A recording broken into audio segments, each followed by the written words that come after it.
Robert Altmann. How are you? I'm just great. How are you? I have a little bit of a cold. I'm a little congested myself. I'm going to sneeze. I'm not quite sure. Yeah, it is what it is, right? Oh, I love it. Dave is gone now.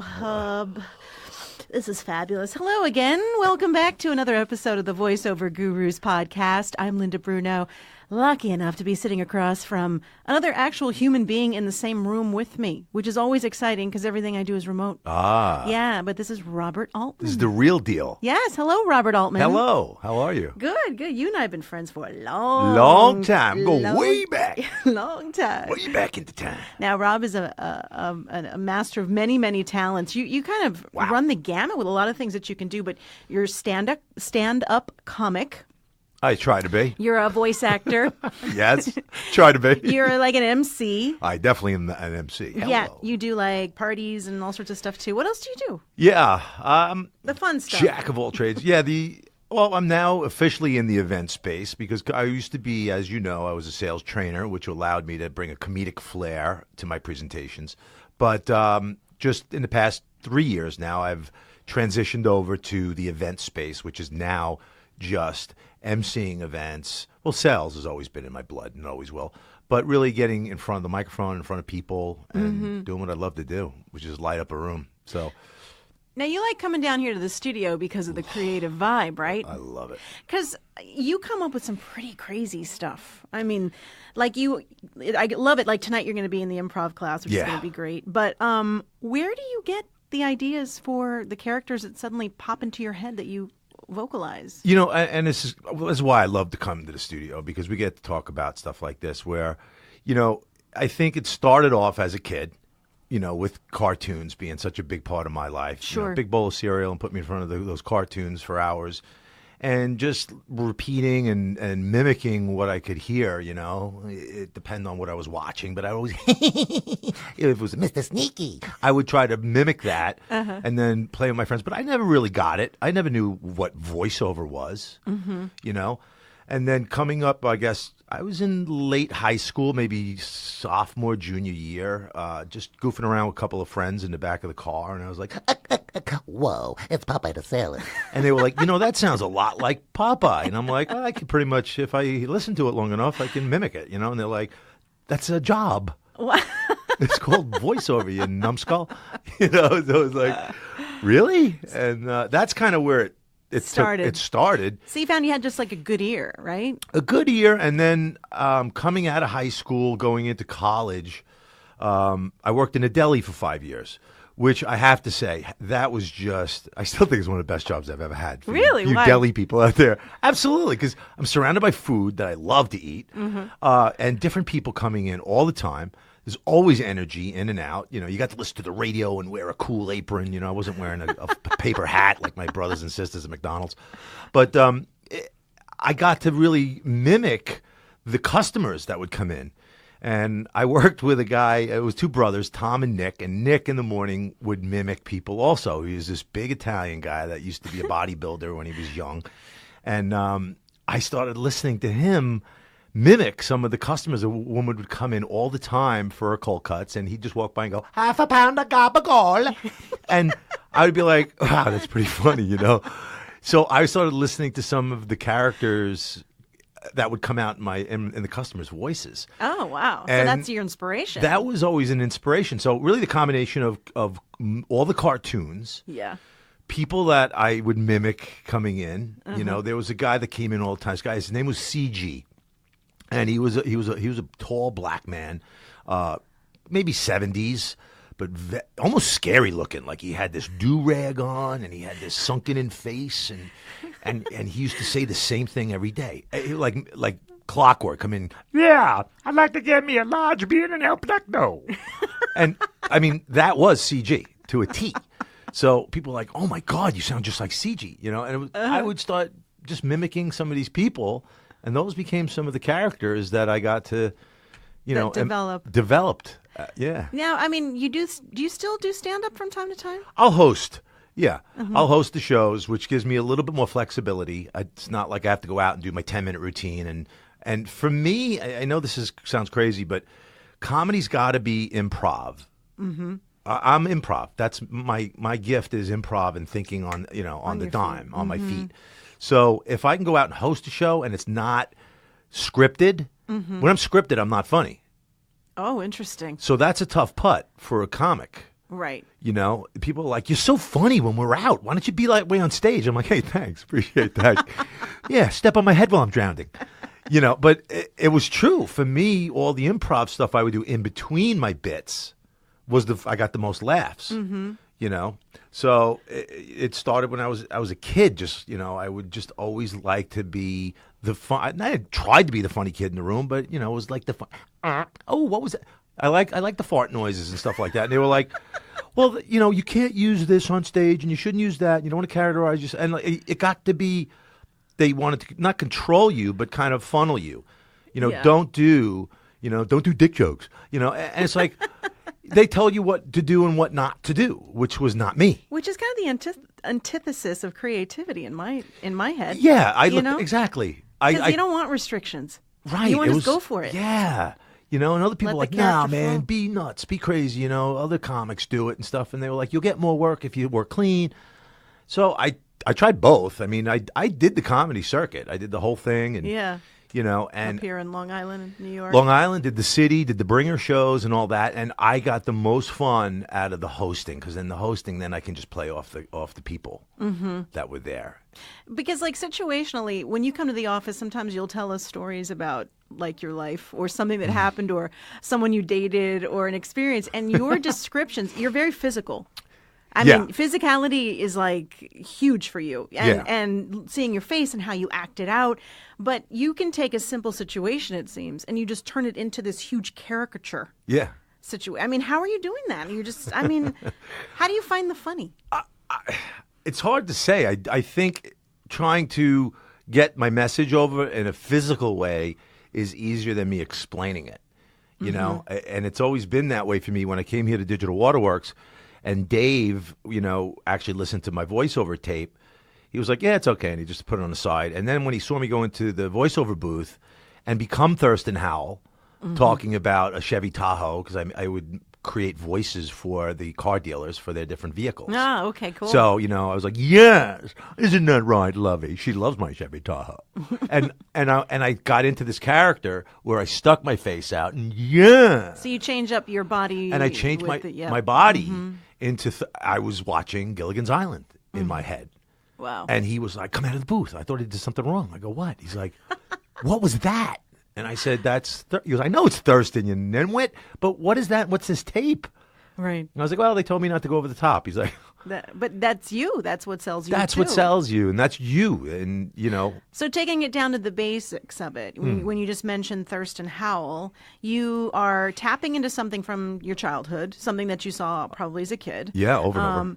And then you are visualizing it at the same time while you're voicing it. Yes. Is that what it is? Absolutely. Okay. So you're just picturing Thurston Howell, fully, or is it just certain aspects of him? Or really picturing him in my head. I have a picture of him in my head. And, yeah, his whole demeanor and the way he pushed his face out, and that goes through my head and my picture in my mind. And that's how I become that person. And getting back to what you had alluded to with my stories. Yeah.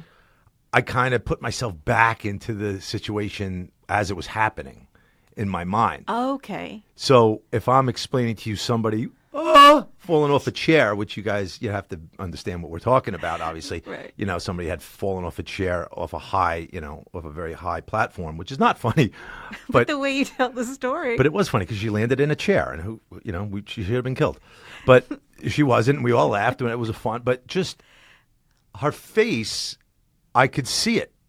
And falling backwards. And that's where I put myself. Gotcha. So you just place yourself back into that situation when you're retelling the story. Yeah.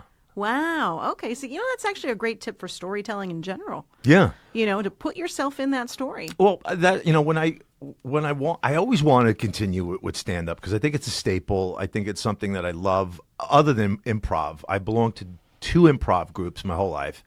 I got a lot out of it. I was a stand-in for I forget where it was, out on the island. I think it was Patchogue or something. I went to an improv group as an audition. And I'm not trying to be cocky. I think they didn't want me in the group because I was like outshining everybody in the group. Like I was really going for it. Right. I was like, this is going to be SNL. It's like I want to be in this group. And you're very good at letting go. So I went off the deep end with it, and I thought it was terrific. And they were like, "You're just, the other guy. There's other people, and there's almost like a little too much for us. There's always politics. A little too much. Better being too little. All right, have a good day." So now, when you still go up and do stand up, how do you prep for your stand up routines then? So I one of our good friends, which you're friends with as well, Paul Bond, which I can't even tell you, man. Paulie Bond. I love Paulie. And I just he's going to have his day. I know. He's just a comic. So talented. And such a wonderful person. He really is. Which is the added bonus. He really is. And, he met with me at a diner and he gave me some tips. And he said, tell the story. You are funny. You got the improv thing down. You got the voices. We do this thing. We always wanted to work on this thing called the dueling sopranos. Hey, listen to me. Because he does a great Tony Soprano. And be like, I don't know if you heard. He's like, I don't know if you heard. So we're like, hey, maybe we should do the dueling sopranos. I don't know about that. Because you do it and I do it. Who's going to know who's who? So I thought, dueling pianos, dueling sopranos. So I was like, awesome. I said we should go back and forth, like a little tennis match. But it never came to fruition. But he told me, be the storyteller, Rob. Tell the story of your life. Mm-hmm. And that's what all the great comics do. They're storytellers. The best of the best are really storytellers. You can get up there and do set up punchline all night. Right. But those who can tell the stories, and for you, the way you get yourself in character, that would be it. Gotcha. Now, do you still get nervous when you get up on stage? No, believe it or not, I get excited and I get euphoric. And then once that spotlight hits, I'm in my zone. Because it's an extension of you, basically. Yeah. You're not becoming anybody else. You're just extending No, out your I've been personality. I think you have to really get yourself in front of crowds over and over and over and over and over, like a singer. But there are some singers that say they still get like they're going to throw up before they go on stage, like superstars. So there's a little bit of it, but not much. I still get a little twinge of nerves. I had to do an improv class last week online, and I had a little bit of nerves before, which I kind of think is a good thing sometimes because it gives you that added little bounce, little energy, especially if you get way too used to certain things that you do in your professional career. Yeah. But yeah, that's interesting. So, you also do voiceovers too, but when we're talking about the jokes that you come up with, okay, so with the improv, let's talk about improv. Yeah. When you improvise, how are things coming to you so quickly? Do you know? Or is it just practice? No, it comes into my head. Like I could sit there. I'll give you a great example. I was doing a stand up New York. Just when I first started doing comedy, and this is when I kind of clicked in my head. I was like, oh, I can do. I'm an improv guy. The girl up before me was killing it. The place was going ballistic. They were laughing hysterically, and I'm like, holy You got to come up behind that. I got to follow this girl? What am I going to do?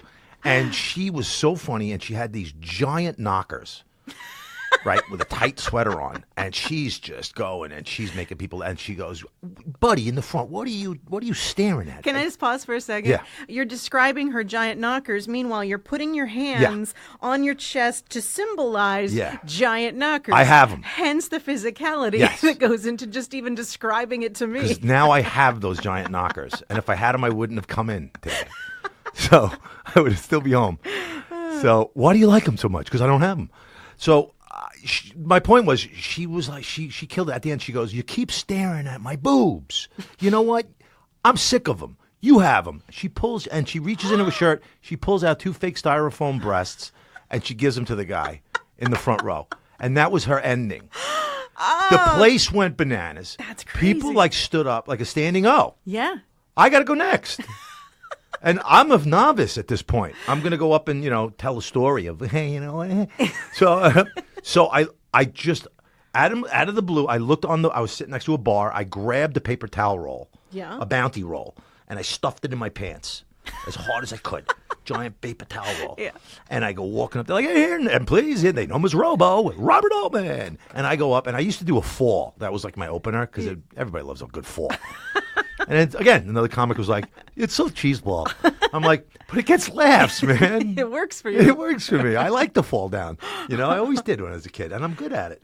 So I run up on stage, and I'm standing there, and I go, what are you looking at?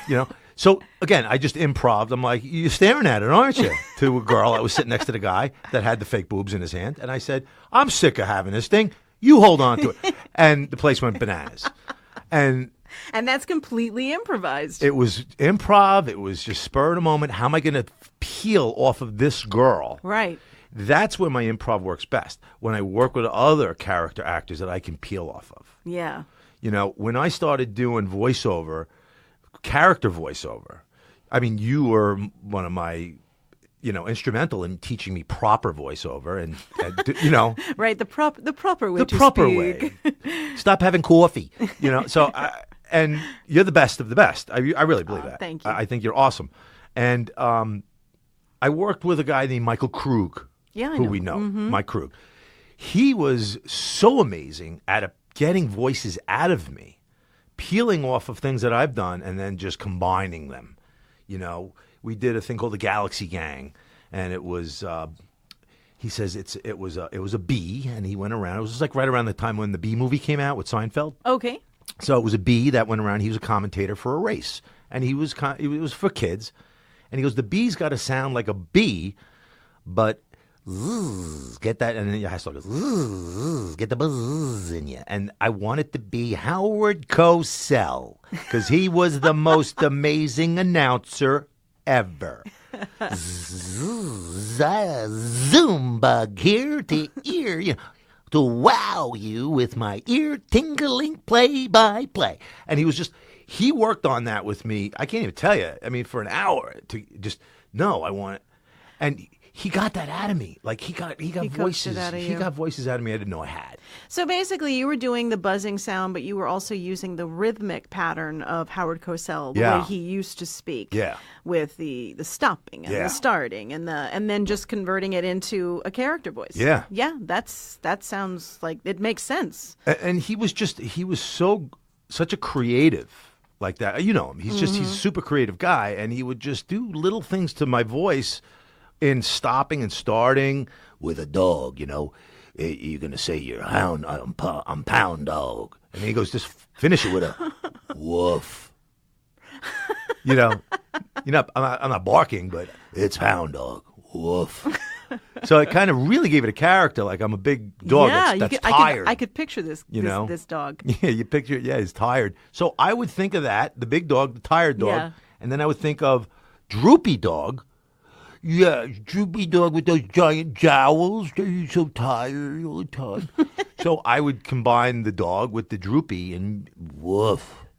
See how my cheeks are like that? All of a sudden my cheeks are big. But that's how you created that character. That's the improv for me was. Yeah. If you got up there and said, okay, improv right now, you're a dog in the park. Yeah. I would turn into a big dog with big jowls. Now, when you were a kid, did you have a big imagination? Yeah. Yeah, that's always helpful. Yeah. Because already as a kid you were letting go. I was the youngest of four. Was.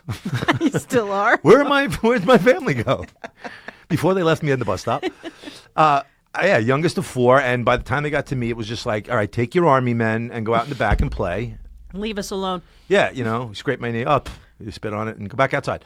But I was fine by myself. You put me on a pile of sand with my army men, and my imagination went crazy. And I was good for hours. When I was a kid, I loved Barbies. But for some reason, I just decided that I didn't want them to be clothed. So I would take Barbie and Ken. I would strip them naked. Really? I would go out to like a field.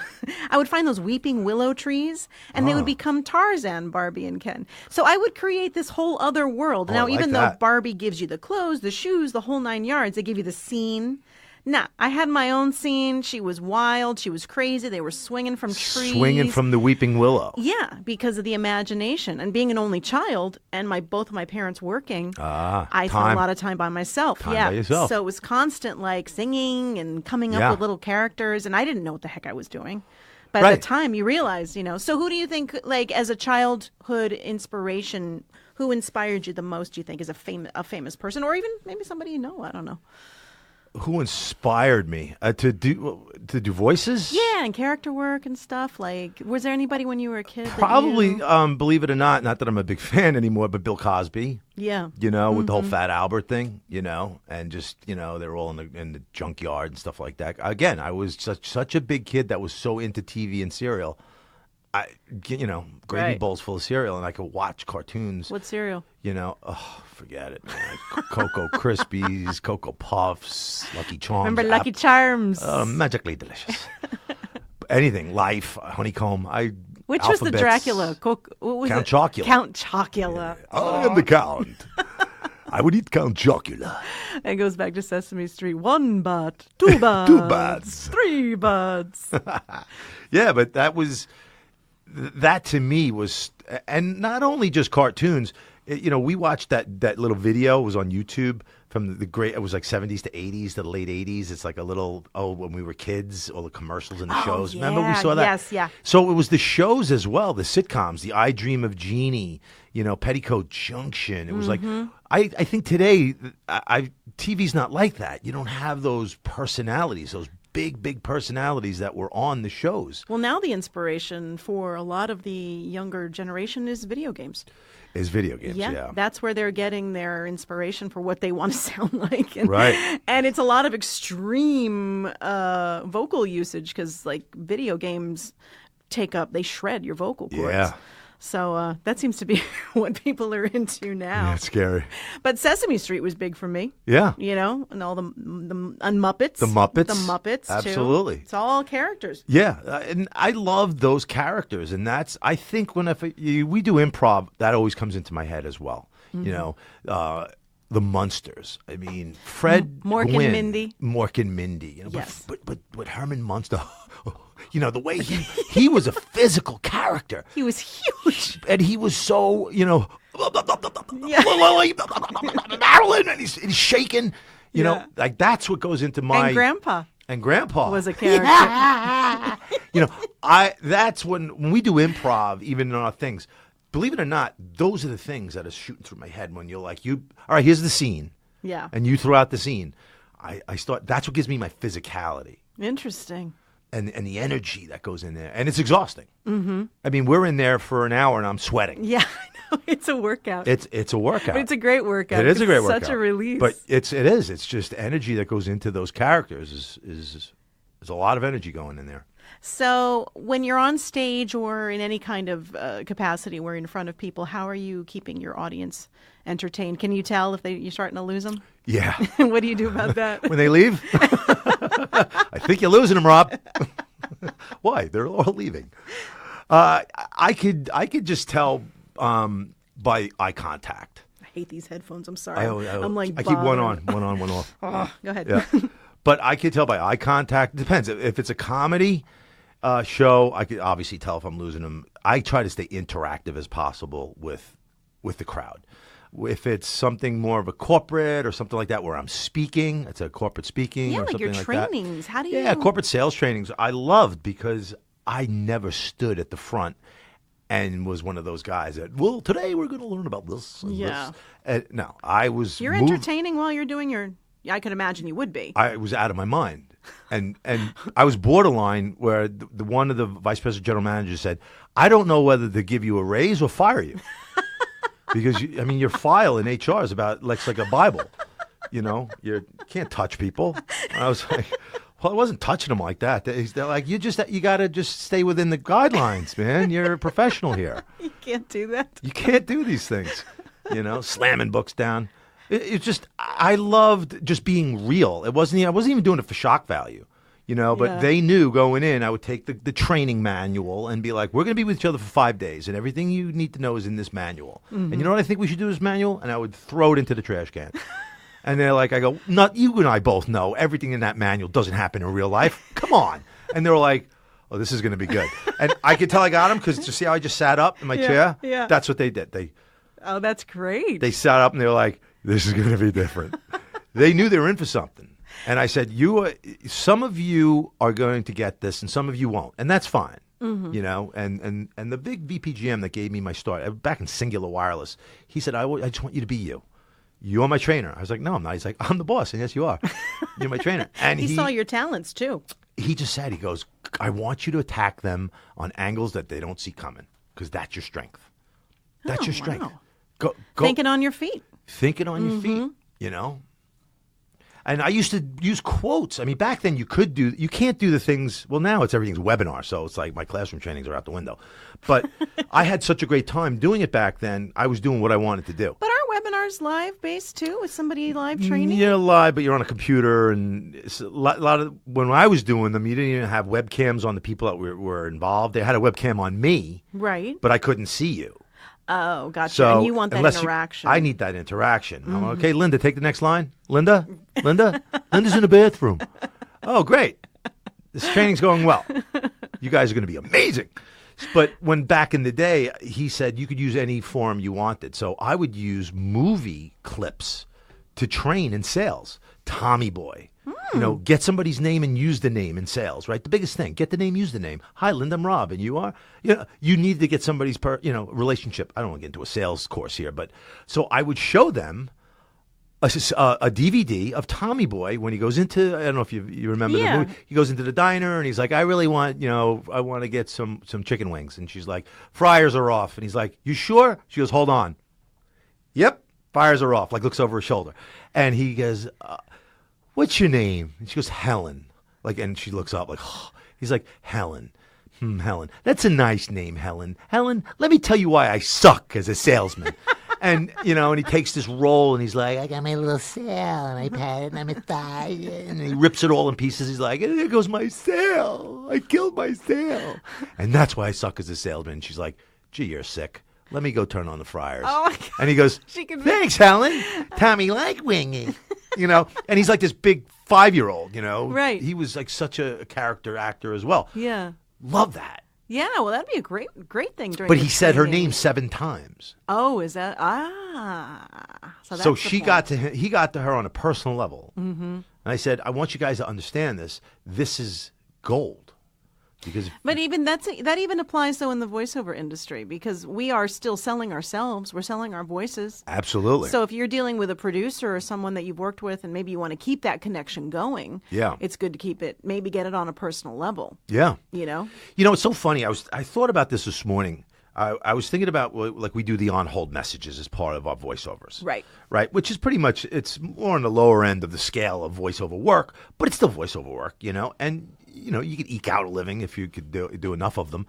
But I really realized that I got to practice more of what I preach.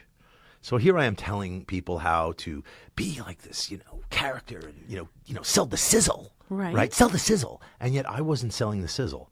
I would go in and say, oh, this is, Mario's Pizza. I do on-hold messaging. Thanks for calling Mario's Pizza. Hello, and thanks for calling Mario's Pizza. And for most people, like, oh, you have a radio voice. But that only gets you so far. You got to really sell that sizzle. You know what, Mario's? We have catering. That's amazing. Right. And when I started all of a sudden doing that, they go, wow, that's something maybe we should have. Mm-hmm. But it's so easy to skip that step. Just like in voiceover, you skip a step. Getting into the character, really getting it, feeling that character. I don't think people realize, because my approach with voiceover, no matter what I'm voicing, narrating, whatever, is I'm becoming like an extension of myself for that period of time. Because I obviously don't walk around talking about diabetes medication or whatever it is that I'm doing. I could be doing an e-learning that is, hours long, but there is a persona that is created that when you step behind that mic and get into that booth, you become that persona for that period of time. And you have to sustain it, especially for long form narration. A lot of times, and there have been times recently where I didn't even follow my own rules. I started the narration. I read a good 30 minutes in and then realized that the pitch of my voice had raised by the end of it. Wow. So I went back to the beginning and was like, I sound different. So now I got to re-record the whole frickin' thing. You don't even realize go back and keep listening because you become this persona. And if you don't maintain it, and you start to waver, or your voice changes. It's important to. That's interesting. Think about that. I wouldn't even have thought about that. But it's the same thing. It's like it is a bit of it's a mild character. I'm not getting all wacky crazy with something, but it is still. You guys stay in the lines. So like maybe I'm reading as a nurse. What I perceive as what a nurse would sound like. Oh, no, we need you to be a little more authoritative. Okay, so then maybe I'm going to read as a doctor instead, who might be a little less caring, a little less, not all doctors. I'm not saying that. I'm just saying that for me, I would think, okay, I'm going to be a little more serious, a little more professional, and that's the persona, the character that I have my air quotes going up here, that I become for the job. Sure. But real quick, back to what we were talking about with personal relationships and sales. I wound up booking a huge client that I had for years based on my personality. And the producer just was like, you know what? You seem cool, and I know that I'm going to have to spend a lot of time with you. Sure. And I want to make sure that it's going to be fun. Right. And it's between you and one other talent, and I don't click the same way. And that's what wound up ultimately landing me the job. Wow. Obviously, initially I had to get in the door, and I had to get the auditions, and I had to Talent's prove gotta be myself. there and... Yeah. But the relationship, it is about relationships. It is. That's a common thing we talk about on the podcast. I love it. And it's true with life. Your relationships is everything. Building the relationships, which today you go back to gaming and stuff like that. That's kind of out the window. I know it's get in it. It's going to run you over. I mean, I know the whole Gary V. If you're not in it, man, it's going to run you over. It's like, I get it, man. I get it. I get it, but I don't get it. Gary V. What is his deal? I mean, I know he's just like crazily popular now. Like, he's because he's real, and I got it. Listen to him is kind of cool. Because he just says what it is. I mean, he comes out and he tells it like it is, He's like, you don't always have to be super successful. And, all right, so maybe this week you're not going to make $10,000 or $2,000. You're not going to make $2,000 this month. So big flipping whoopee. Yeah. Take a chill pill and enjoy your life a little bit. Yeah. It's not about, so I need to make more money so I can buy a bigger house and have 4 more bedrooms and a fancier car. That shit there's nothing that doesn't matter. And he curses and he gets...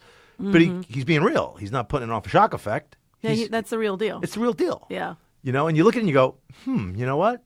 He's kind of right. Yeah. Now back to, we were talking about video games briefly there. Do you have any interest in working in that arena or no? That's not. Just in the broadcast. Yeah, to do the live e-gaming events. I like that. Yeah. Anything in broadcast for me, as you know. I mean, I was watching American Ninja Warrior because I'm staying with my mom lately, and because I have to. How's your career going? That about wraps it up, folks. We got to go for a commercial. No, but she likes American Ninja Warrior, and I'd love to broadcast that. I mean, that's just high energy. Anything with high energy for me in broadcast, if I could be in front of 1,000 people and get... So you're talking about the in-show announcer? Yeah. That's announcing? Okay, gotcha. So gaming for me, I would love to do the gaming, and I'd just love to get people jacked up over it. Yeah. I wouldn't necessarily want to be the play-by-play guy, and I take my hat off to play-by-play announcers. Yeah, oh my And God. we have some friends of ours that do it. Yes. And it's just a talent in itself. It really is. It's a whole other animal. It's insane. I mean, where your head has to be at to be so focused. Yeah. Alex Anthony, one of our friends, he had me sit in for him at a lacrosse game, because he was doing something else. And then he was like, it was cool because I got to go to the Garden and I saw like the Rangers locker room and stuff like that. I got to go places I wouldn't be able to go. So I was like flipping out. But when those lights went down, it was like, and then I had to like, that goal scored by Nick Chow. It was like a Russian guy's name. And then the guy goes running past me like, you son of a bitch. Like, giving me I'm going to punch you. It was so difficult. And I had to call upstairs. You're doing a lot of stuff. Yes. And these guys who do the play-by-play, that's crazy. It's a whole nother game. Yeah. It's a whole nother level. Like Dave and I have done the live announce together before for like award shows in Manhattan. Yeah. And I did one with him. We were sitting together, and you have a lot going on because you're wearing the headset, and like in your right ear, you're hearing a producer telling you what the next thing is that's coming up. Mm-hmm. In the left ear, you hear yourself. Meanwhile, visually, you're looking ahead to see the cue. And then in the right ear, the producer's like, okay, VO1 in 3, 2, 1. And you're looking at your script, having to read these crazy names for an award show. Yeah. Especially like a tech show or something. Sure. And trying not to screw it up. Yeah. You know, because you've got this like 3,000 people down there eating. And that's somebody's name. Right. And I remember screwing one up. And I put my hand and I screwed it up and I kept rolling. But Dave was next to me and I'm smacking him under the table. I'm hitting him. I don't know why, because I'm kind of like going, listen, I just fucked up. I just screwed up. But those events are crazy. Pressure. Yeah, I did one Crazy at Radio pressure. City Music Hall, the Shine On Awards. It was just me. And I had to announce some very famous women, like celebrities. And I'm sitting there, and you're in this tiny little table. You can't see anything. You just have a little lamp, showcasing your script while everything is going on around you. And I remember sitting there and so nervous. And I had my little lozenges. I was trying to keep everything clean, clear. Sure. And they kept changing the script. They were like, okay, Fran Drescher's here, but we're going to change her copy. And I'm like, huh, what? And they're like, oh, and you're going to say this in 10 seconds. Let me rewrite it. And they're rewriting on the fly while I'm sitting there like freaking out. And union gig, not for me, but, Radio City Music Hall is all unionized. Yeah, sure. I needed like an extra lamp. And they had to wait for the lighting guy who was in the union to come bring it. No one else could bring The it lamp. to me. A lamp. That's insane. So we had to wait for that guy. But cut to the chase. I'm sitting there announcing. I'm so nervous, going, God, I wish the show would be over, because I was just so freaking out. And there's a huge audience out there. And all of a sudden, this woman comes and sits in front of me. And she goes, hi, do you mind if I sit here? And I look up, and it's Meryl Streep. Wow. And I'm like, no, you feel free. You can. Let me just see if somebody's sitting there first, ma'am. She wanted to sit. Who are you? She was sitting on a speaker, like a large speaker. Wow. And she goes, am I in your way? And I go, no. And she puts her hand. She goes, hi, I'm Meryl. I know. I'm Linda. Nice to meet you. Now I've got Meryl Streep sitting in front of me.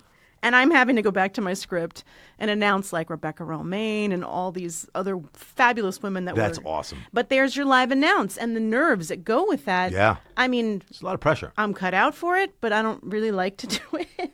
Yeah, because it's you have to be on, and you got like you said, you can't screw up. You can't screw up. You can't screw No. up. We go in here in the studio and people get nervous and I'm like, don't be nervous. We can always stop it and redo it. Right. Well, that's the beauty of it. I mean, if you're Not like being on the radio either. That's true too. You got one shot. One shot deal. Everybody's listening to you. Yeah. I worked in New York City, CD 101.9, and they would say, don't get nervous. During the day, it's 8 million listeners. At night, it's only 4 million. Yeah. Hey, all right. Good to know. Good to know. All right. So, since you said that.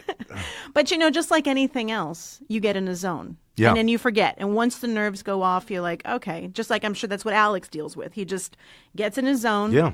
And you forget the crowd of people. You're there to do your job. Absolutely. But there's a persona that gets another hat that gets put on. Yeah. But it's interesting how the character stuff kind of infiltrates everything for you. It does. Yeah, with all Everything's a character. How do you handle? Because I know you do some live events, like you do some weddings, some parties, and things Yeah, like that. yeah. How do you handle grumpy people? I don't. I mean, I'm sure you have to have encountered some people that are looking at you like, really? Especially in New York. Yeah, you kind of you glaze over it, and you go to the next person, or you kind of just in my mind pretend that they're having a good time, even if they're not. They're like looking at me like, we do a pretty cool thing. It's an interactive game show piece, for a couple of the event companies. EJ the DJ. Very National good. Event Connection. A little plug for EJ. There you go, EJ. But no, and we bring in these game shows and stuff like that, and you get some people that so love it because they grew up on Family Feud and game show, and the other people like you said, the grumpy people are looking at you like, What are you doing? like really? So you bring in these game show concept to a party or something? Is that what it is? We'll bring it to a party. We'll bring it to a corporate event if they want to do like a team building event. Oh, cool. Team building That's against each fun. other. I tried to incorporate it into like sales training events, but like that, but they didn't see the fun. Right. And it's a shame because when people are having fun, they're learning. Right. And they're learning more. But still. 'Cause they're having a good- but- they can't let go. They can't let go. But Or they're not comfortable letting go. Doing the parties is fun because, like you said, some people get it, and then you get some people are like, not so much. So I kind of like glaze over them, like, all right then, great to see you. You know, had a rough day. Me too. You know, and that's where the improv. Yeah. Getting back to improv, you know, character improv. You're a character. When I get on there, I'm the game show guy, and all of a sudden I start talking like this. You know, like you've won something. Why am I talking like this? I don't know, but I am turning into Jerry Seinfeld. You know, but it's fun. But that's what I love. I like turning into somebody else. Yeah. You know, and when that goes on, I don't care if it's a kid who is bar mitzvah, yeah, or it's a backyard party for somebody's birthday, and they have this setup and they want to have fun, or it's a corporate event where it actually is serious, you know, and you give them that look, and you just kind of stop and look at them. This is for all the money, and your boss is here. You know, so it's kind of fun, but they're looking at you like, is he funny or is he not? Right. You know, so I would love to see you in one of these corporate events. It's I never will, but I would love to see it. At some point. I would love to see it. Yeah. Like, if you ever had it, I'd love to just come down and watch. Because, I mean, I only know you on a personal level of just being constantly funny. So, why can't you be funny on stage? But for you to, like, actually deal with business stuff? Yeah. I was never the corporate guy. Right. You know, I was in corporate for years, and it worked for me because I was able to, you know, do the chameleon effect and get along with people who were dry and stuffy and still have fun with the marketing people. You know, you had to bounce and you had to know your limits, which I really took it to the edge. If you're not having fun, I mean, really, you're only going to lose them, right? You can have fun with everything you do. Yeah, you know, find a way. You find a way, and in the end, at the end of the day, I think people love it. People want to laugh. They want to be happy. They don't want to be miserable. They choose to be miserable. Yes. You know, it's your choice. Mm-hmm. It's a choice. You either be happy or you don't have to be. You know, I was working in an event company, which I won't mention their name. I really want to, but I won't. You won't. I'm not holding a grudge. No. That's why my teeth are so tight. But, you know, I said, you guys are selling fun. Mm-hmm. Why aren't you having fun selling fun? Yeah. How are you guys selling fun if you're not having fun? And they're like, what are you trying to be funny? I go, kind of. I said, you don't really get it. Right. You know, yeah. you're an event company. Why are you cursing? Well, that makes sense. But I think it's fun also when someone's in a serious line of work and then they do try to make it humorous. Case in point is my doctor yesterday morning, my gynecologist. Oh, I love this. Yeah. And he says to me, he goes, how you doing? I go, perimenopause, I think, has set in.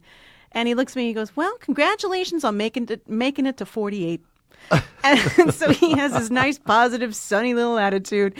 And he just thinks it's hilarious, you know. And then he'll say, oh, your blood pressure's a little high. But then again, you've got somebody inside your vagina right now checking you out. I love it. And he's just complete humor through the whole thing, which makes it... He's like Patch Adams. Yeah, and it makes it go quickly. You don't even realize what's happening. Yeah. You know, yep. And I had a dentist like that. He was same thing, you know, because really? you go to the dentist, you know you're going to get hurt at some point. Yeah. You're poking around in your teeth and stuff with little metal objects. Making little jokes. Ooh! And he's like, oh, come on. You know, you want the gas, don't you? You know, and yeah, it just made you feel so much more relaxed in a stressful environment. But he's doing his job and he's taking it seriously. Right. But he's inflecting a little bit, you know, of inflection of comedy. Yeah, that's I just think the world needs a little more of that, you know. The world needs funny. The world needs funny. And I like when you come to the office. You're always full of positivity. Yeah, try to be. And fun. Try to be. Well, I'm so happy you came on the podcast. Is that it? It's over? That's it. How quickly does that go? Oh, my God. Come on. We're just getting going. I know. We have to go get ready for improv now. Thank you, Robert Altmann, robertaltmann.com. Sure. With two N's? Two N's. Two N's. Yeah. M-A-N-N. Thank you for joining us. This was the Voiceover Gurus podcast. Thanks so much. At some other point, maybe you'll come down and visit with us again. Absolutely. Sometime. Yep. Everyone have a great rest of your day.